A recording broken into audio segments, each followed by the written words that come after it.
So when I look at the book of Proverbs, I'm thinking, I hope this is going to be better than Ernst & Young. And I hope I'm going to get better advice out of this book. And as I read through the book of Proverbs, the thing that comes to me over and over again is that the best thing we can do to improve our lives is to gain spiritual wisdom. That's the essence of the book. Now, we think there are lots of other ways that we can improve our lives, and we spend a great deal of time doing that. We spend time at the gym trying to improve our bodies. We spend time shopping for furniture or trying to improve our homes. We go to committee meetings and try to make improvements in our church. We give our kids lectures and hoping that they'll improve, and then that'll make us happier. Sometimes we look for better jobs. But the thing about Proverbs is we improve our lives whenever we attain spiritual wisdom. That's the best thing that we can do to make our lives better. Now, there's a difference between wisdom and facts. We can walk around with a head full of facts until we're just glowing with information. We can impress people with how much we know.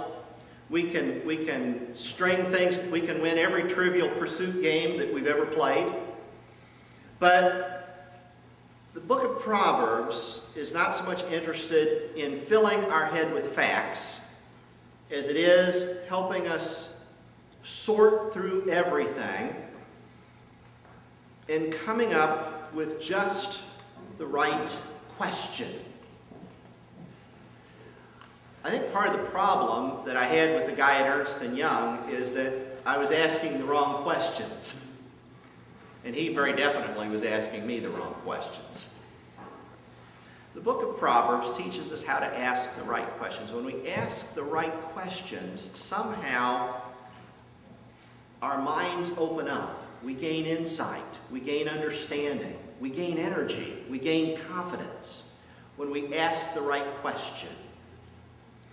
Asking the right questions. Asking the question in such a way, the perfect question, and then allowing that question to breathe with the angels of our better natures, so that those questions become pregnant with potential for a new self, new relationships, and a new world.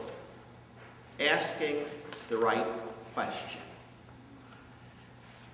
A question like this: what's most important to you? However long you have left to live, however many days, that's a Proverbs type of thing. However many days you have between now and when you draw your last breath, what's important to you? That's a good question. I've been working on that question. And I've been making a list of some things. How many of you saw the, what was it, the Bucket movie, or the you know that show? Huh? The Bucket List. Yeah, okay. What do you want to do before you die? That's a good question. It's a better question than a lot of questions that absorb our attention. So I've been thinking about that. I think before I die, I'd like to make a few more friends. Just a few. That sound appealing to any of you? Just a few more friends before I die. I mean, if God called you up on the phone this afternoon and said, you know, I've got a surprise for you. In the next week, you're going to meet 2 or 3 people, and they're going to become lifelong friends of yours. Almost all of us would say, all right, sounds good.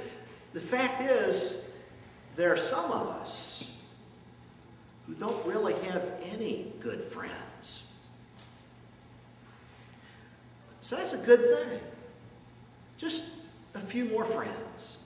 And I'm thinking, while I'm making this bucket list of what I really want, I'd like to be able to negotiate and navigate with a little more skill those relationships that are difficult.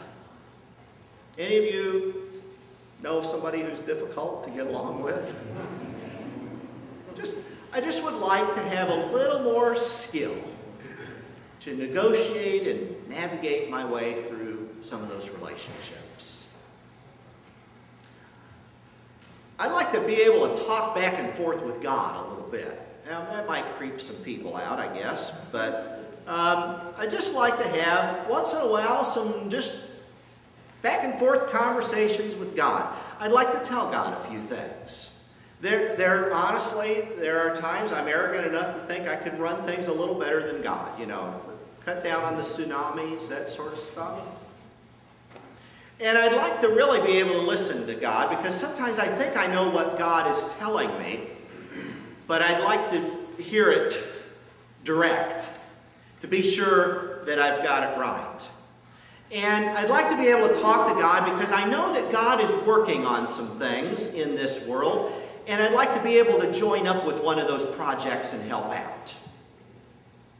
I'd just like to be a part of something God is about to accomplish. That's on my list. I'd like to help make the world a little better place. The world wasn't in too bad a shape when I was born 55 years ago, but I'd like to leave it just a little better than I found it, for the sake of my children and perhaps grandchildren. And I'd like to spend my time, most of my time, doing something that really matters. I don't want to spend the rest of my life mostly watching television and playing video games and cruising the internet. I'd really like to do some things that matter with my life. And I'd like to get a few things right. There are times that I'm a little too weak to do what needs done. There are times I'm a little too selfish. There are times I let myself obey too many bosses. There are times I let my anger get away from me, or my sadness, or my weariness. So I'd like to get it right between now and when I die, character-wise. And I'd like to have the courage to accept some outside help when it's offered. So, as I've been working on the answer to the question, what is it that I want to do between now and when I die, as I look through the book of Proverbs at the kind of advice that's given there, as I come up with my first set of answers, which I've just shared with you, you know what? Every one of these answers leads to more questions. I want to make the world a little better place. Well, that opens up some questions, doesn't it?